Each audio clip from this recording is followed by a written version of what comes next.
we've all been there before. You're conversing with someone and suddenly this person starts checking their phone right in front of you. Well, you've been phubbed. What's the word phubbed?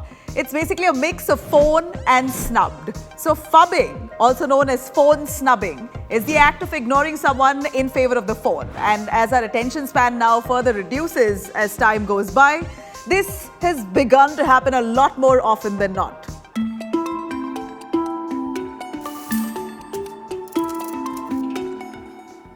I'm sure it might seem quite normal for you when conversations stop and your friends or you pull out your phone and start going into your Instagram profiles and literally immerse yourself into that black hole. But ironically, phubbing is really meant to connect you with someone through social media or texting, but can severely disrupt your in-person relationships. And there's research to back this as well.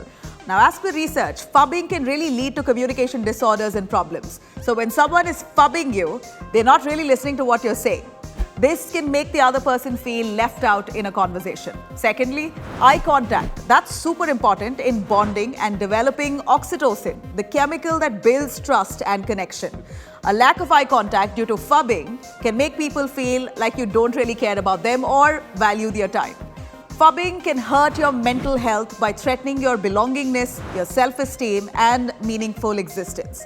This is as per the study. In fact, a 2012 study even found that the mere presence of a cell phone during a conversation, even if no one is really using it, was enough to make people feel less connected to the other person.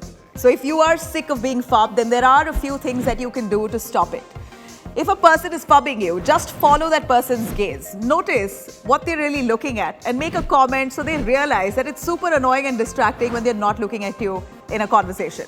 So some people might be guilty of phubbing because they're super introverted or socially anxious, but that's okay. In that case, you'll want to help them by rewarding them by making an eye contact. Basically, if they're wandering about or looking at their phone, look at them and constantly lead them on to making an eye contact.